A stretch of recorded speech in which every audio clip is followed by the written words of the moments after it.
Hey, it's me, Louie told me, the guys with the 5 eyes that you see. I'm back to be back with another video. I was raising my kids as I respectively should. I don't think I want to, but kids here now, so I got to. Anyways, here we are back with another looking forward to video. We're gonna start off like this. The one subgenre of racing games that I think is criminally underrated and possibly underplayed is the anti-gravity space racer. And I made that up because I don't really know if these sort of games are called anything but, racing. But nevertheless, these games are ridiculously cool, challenging, and honestly just inspiring. Wipeout Pure on the PSP was the first game that I played of this genre and of its respective series, and I was quite captivated by the gameplay, the design, and it further intensified my snootiness for futurism at the time. So basically, imagine me, a young kid, and I hated going over my older folks' place because it felt just, old with the creaking wood boards and they had that plastic shit over the couches and stuff like that. Whenever I went over someone's places, I needed cable up in there, I needed game systems up in there, I needed you typing on something. That's just the way I was though. Again, with the snootiness that I had.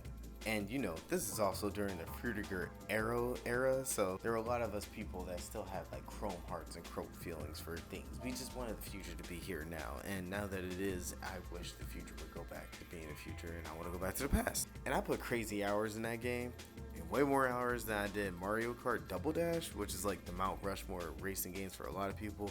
But to be frank, the speed, intensity, minus getting shelled at the finish line just did not compare to Wipeout to me at the time. And games like Wipeout and also Gravity Chase, Ballistic NG, and my personal favorite Redout, and the OG granddaddy of them all, the F-Zero series. These are the kind of games that make up the anti-gravity racer. But while I'm at it, I'd like to single out F-Zero, especially for this one, because I'm sure many of you are not well acquainted with F-Zero because that series has been practically dead for 20 years now. A typical travesty from Nintendo, the company basically old-yellered that game with the last and its best release, F-Zero GX, back in 03, and nobody can really understand why. And technically there is F-Zero 99, which has been released now, which is it's kind of cool, but a rehashed SNES game with a 99 player gimmick is just not going to cut it. The first game, F-Zero on the SNES, is one of the top racers on that system and has great replay value and is basically the basis of F-Zero 99. And the second game, while not the most detailed game graphically, traded in most of the style that you can have with an N64 for the high fidelity and the 60 frames per second rate that's so damn smooth that there are very few other games like it on the N64. GX was basically the truly realized version of this series, modernizing the SNES style while also redefining and upgrading the gameplay of the N64 sequel.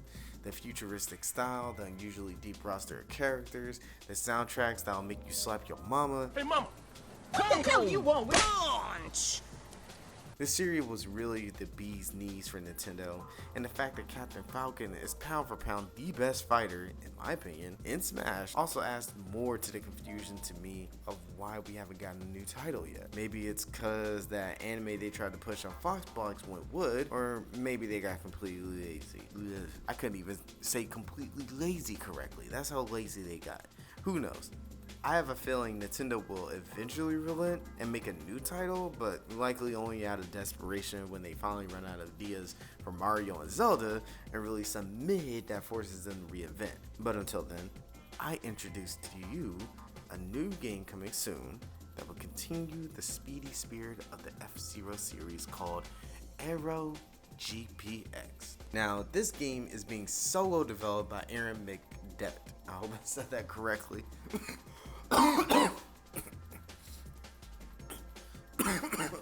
Which makes it even more impressive. This guy alone has worked on the game in a way most people would need to get a team together to really reel in these ideas together. And if you go on his YouTube, you can see he's actually been working on this game for the past 4 years.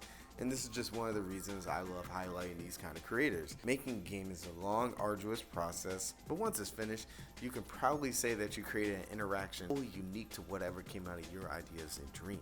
And when you compare his development time and results to anything Ubisoft likes to break his ACL on, he does a lot more with the time he has. And this game will release on Steam. I could have been bothered to reach out and collect more info on him to share since Google is minimal. Well, no, I'm a hack YouTube reviewer, not a reporter. Maybe I'll get like that in the future when the government isn't cutting my ass off in taxes to feed Mark Zuckerberg's disinformation spreadsheet generator. But until then, what are we looking forward to? So first off, in this kind of game, brisk, fluid movement and acceleration is paramount due to the logic of it, right?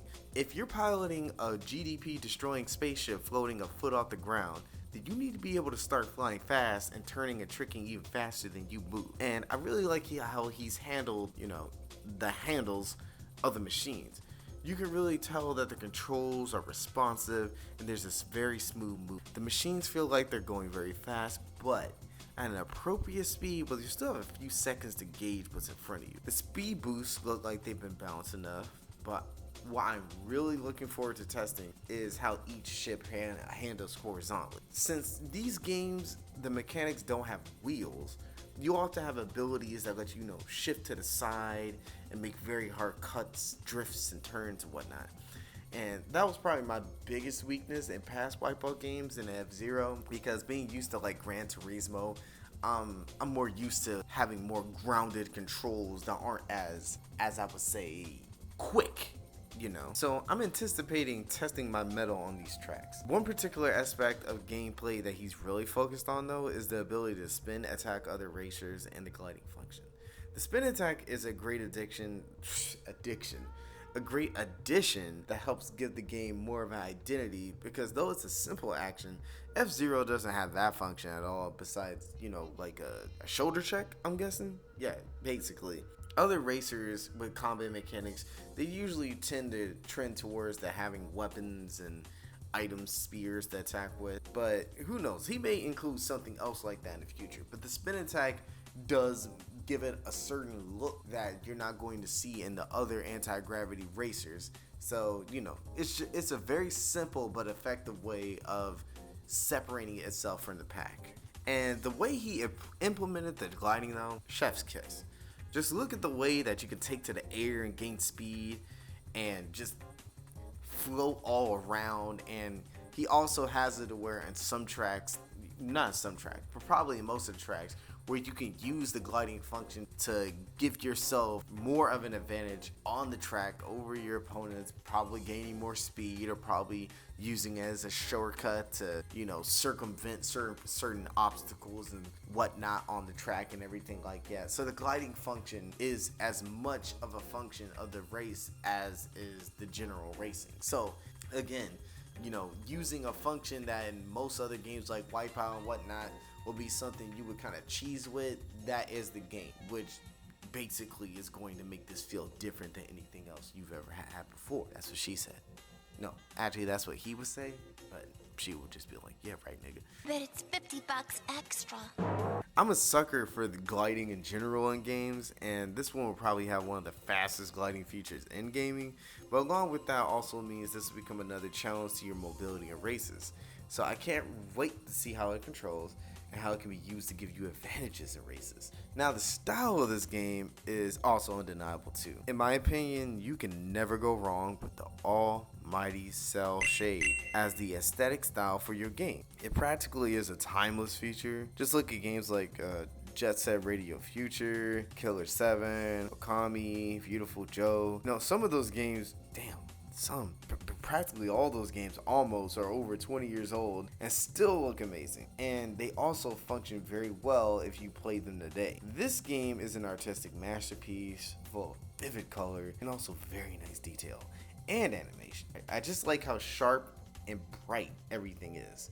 Like the game almost tempts me to play it outside on a sunny day. Maybe this is a sign I should drop some money on a Steam Deck instead of my phone bill. I might have some decisions to make, but let's get back to it. The ships are simple, but well modeled, and they have nice variants. The level design is also incredibly pretty and well thought out. And taking F-Zero 64 for inspiration was actually a good choice for the level design, because while the stages carry that minimalist flavor, this has allied Aaron to focus even more on the track design and gameplay interaction and function of the track. So you can start to really understand how you could build such a game on his own. But unlike X, this is not set in a barren wasteland, well, waste space, really. He has still found the effort in him to add details in the level, like having terrains and oceans, and even adding crowds, making him feel much more lively and environmentally relatable. Because as you know, these big ass spaceships flying on these big ass hoverboards with these big ass crowds probably are not environmentally friendly, but damn, does it look good. Oh, and we can't forget the character designs. I'd give some more kudos here, but I lost everything on my parlays for the Magic to beat the Cavs, so I'll just have to give Aaron the kind of credit that comes with risk, but it's credit nonetheless. He really did not have to go that far and have a cast for his ships. He was fine just enough having vehicles to race in. Like, he literally could have just had, like, you know, Red Out. I don't know if that has any lore to it, but it's like the vehicle. You pick the vehicle you like, you get in the vehicle. You're not a Black All-Star, but you're an All-Star nonetheless. But this one, he actually got Black All-Stars in here, alright? All the characters have charming flair to them with their sword-sized boots and racing attire. And he's got a good mix of humans, aliens, mechs, and... oh look! Do my eyes deceive me? A black man with a full set of dreads. And they are just moved to the side, sitting on top of a 3/4 fade. I probably might buy this just for that respect. But, you know, I also like how he got this buff-ass Jake, and you know this nigga finna call every dude under 27 young man, and he would definitely not cheat on his wife while she raises their 6 kids in their mansion, while she wondering, this nigga director of sciences at Yale Mars, why the hell is he risking his life racing? He hasn't seen his kids in 2 weeks. Always got me watching these damn kids while he wearing that booty-hugging suit, then the white hoes watch him damn near kill himself. Although I hate the vampire guy dude, though. I mean, he's well designed. He just looks like an ass to me. I don't know. Clearly he's supposed to be an antagonist, and he does a good job because I hate him. But like, I really don't like him. I think it's the yellow teeth. If there's yellow teeth there, cut this. But I think it's the yellow teeth. I can't stand that shit. Brush your teeth, nigga. Damn.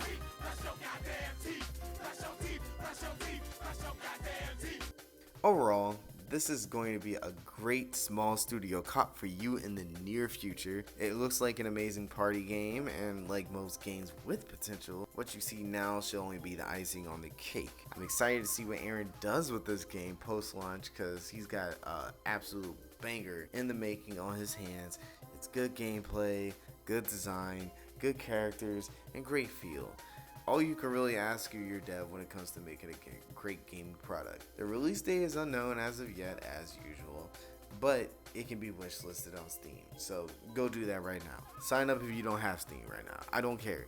You got 24 hours, and if you don't do it, then I'm telling you, I'll try to post son you sold the product, and I'll make sure you live out in no country for old men too. Anyways, thanks for watching my review, and I look forward to the next one. See you later.